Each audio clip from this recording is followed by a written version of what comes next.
Hippocrates. What do you think of when someone says Hippocrates? Father of medicine, Hippocratic Oath, everything about medicine. Hippocrates is a really interesting topic, and what we're going to do on Classics Confidential today is have a chat about him. I'm Helen King, I'm Professor of Classical Studies, and this is Jo Brown, who's currently working with me on a project on the reception of Hippocrates in the modern age. So first of all, who was Hippocrates? What did you know about it before you started this project? Well, I knew about the oath. I knew he was the father of medicine, although I wasn't entirely clear on what that phrase meant. And it's it is one of those phrases. And I knew that there was a group of texts that were supposed to have been written by him, but that they were very different in style, probably written by different people. Yes. Other than that, that was about it, I think. And the time frame in which they were written seems pretty wide. Yes, it's over a few hundred years, isn't it? So, best guess. So unless he actually discovered the secret of immortality, exactly. It's not by one man. So I suppose I got into doing the modern reception of Hippocrates partly after watching a programme in 2000 when BBC Panorama did a documentary on Harold Shipman, the GP who murdered, what? 250 or so people. And on the, you know how they do that zooming in thing when they're doing the trailer, and it was like Harold Shipman, and you had his face getting closer and closer, sort of big scary eyes, and then they said, he broke the Hippocratic Oath. Yeah, right, and so there's me shouting at the television going, that is not it! You know, he murdered over 250 elderly women for their money. You know, that is not the Hippocratic Oath, but it was like that's the only thing you say about Hippocrates. And that's the most important thing somehow you think of when you think of the doctor, whereas actually no one is meant to kill 250 people. You know, it's Absolutely. The fact that he's a doctor in some ways seems to be neither here nor there. Right, so we've got some idea about doctors as sort of keepers of life. Absolutely, yes. Which is interesting when you consider that doctors perhaps could be considered people who have power of life and death. So maybe it's not, if you're going to have mass murderers, maybe it's not less surprising that one might be a doctor because he's, has the knowledge of these things. He's got the access to the materials. Absolutely. Yes. There's some sort of unease about doctors there, which is really interesting. But when we got onto this project, I had this idea that if you go on the internet and just look for references to Hippocrates, you're going to find out how this sort of doctor of doctors, this father of medicine, is seen now. What sort of things have you been finding in terms of use today on the internet? How do people talk about Hippocrates? People sort of give him a very short biography when they talk about him at all, if they give a biography. And usually what they come up with is that he got rid of superstition in medicine, they'll say, or that he learnt to observe symptoms, or that he looked at how to work holistically with the body, the idea. Wow. And, these were, but it's quite vague. Really. So there's sort of rationality and observations. That's saying something about what we think medicine should be about, and it's somehow supposed to go back to him. But in terms of the most recent things you've been doing, sort of looking at particular bits that are attributed to him, what sort of image of Hippocrates is there? One of the phrases that kept coming up whenever I looked up his name was a short one. It was "Let food be your medicine." Right. And this was so popular on Twitter. People are tweeting it, they're retweeting it, people are sharing it with each other. It obviously means something to people. And people seem to take it to mean that rather than taking medicine, one should try and cure oneself with eating the right foods. Okay. And it can be taken in different ways. It can be taken as eat healthily, which is very sensible, or it can be taken a lot further than that to mean very specific, quite restricted diets. Gosh, yes, even the Hippocrates Diet.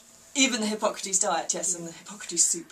Hippocrates soup? What's in Hippocrates soup? I've never been able to find a recipe. Oh, wow. I've heard it, I know it was, it's supposed to have been invented, I think, by a Dr. Max Gerson, who told people they could cure cancer through eating various plants and lots of vitamin C and, bizarrely, injections of calves' liver.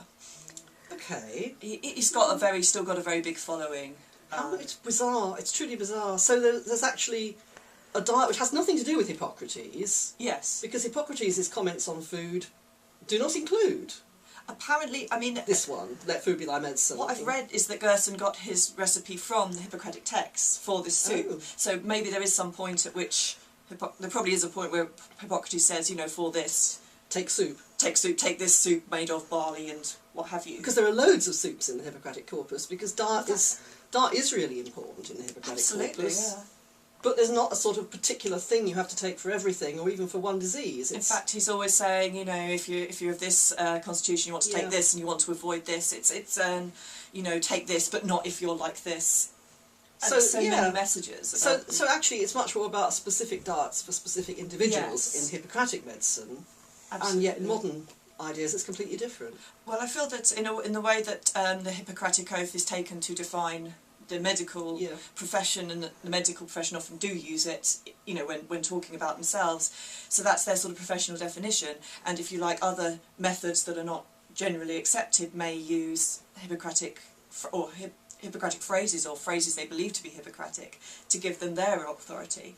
Right. So there is, as well as him being father of medicine in the sense of orthodox medicine, it's about other types of medicine, trying to get into the act. Absolutely, and it's, I mean, the way people talk about Hippocrates as having taken superstition out of medicine suggests there's something before him as well, because, you know, there has to be something before for that to work. So it's sort of wanting to refute something, but at the same time claim lineage. Yes. And it's interesting, because if you're suggesting that modern medicine is in some way looking at the body wrong and doing it wrong, why would you want to go back to the father, the supposed father of this system, for your authority? That is so bizarre, isn't it? It is. I can't think of anything comparable where the person who's supposed to be responsible for it is also the person that you're trying to get on your side. He's the enemy, if he's the father of orthodox medicine, and if you're an alternative practitioner, but you also want him to be your father, or maybe you want to show he's not the father of orthodox medicine, he's just yours. He's got a good son and a bad son. You're the good son, or you know, the fatherhood aspect seems to be quite important. And that fatherhood aspect is really quite late, because I never found it when I was looking at really early classical receptions. It sort of comes in somewhere in the 16th, 17th century period. But I mean, that's to do with how Hippocrates comes in as the big figure then. So before that it's Galen, and Galen says Hippocrates was great. Yes, and he absolutely loves Hippocrates and sees him as a text to be sort of understood and interpreted. But very much in a sort of Galen way. So Galen picks Nature of Man and says, this is really by Hippocrates because I like it. Yeah. And then you get a sort of Galenic Hippocrates that goes on and on. So you're sort of looking back to Hippocrates from a very early date as the figure. Yes, the figure.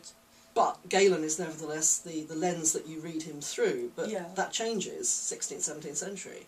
So now you don't get quotes about Galen in the way you get quotes about Hippocrates. He gets the occasional mention, but with nothing really there other than his name. So none of this sort of... Galen said, you know, let food be your medicine, that wouldn't happen, you wouldn't see that. It's Hippocrates. And of course said is interesting, because even without the issue of who wrote the texts, he didn't say...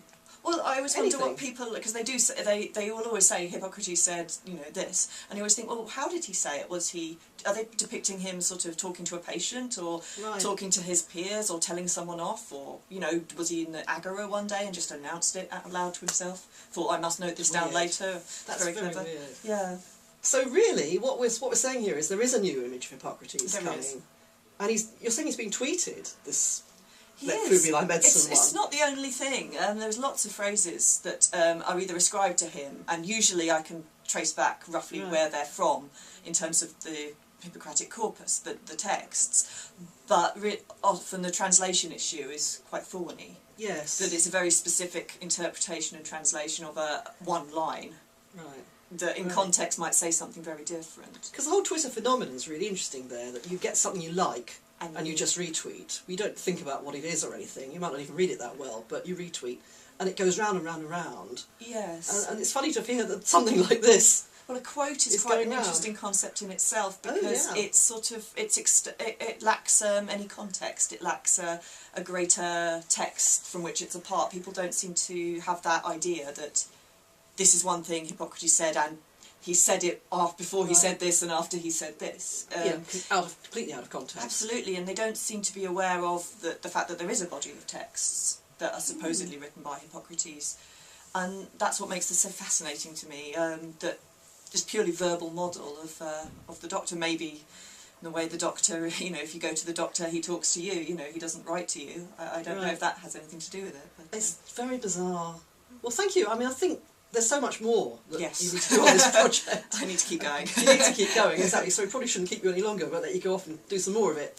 But thank you very much for talking. Oh, it's thank great. you. And I hope people out there realise that Hippocrates is a lot more complicated than a couple of tweets would suggest. Oh, absolutely. Thank you very much. Thank you.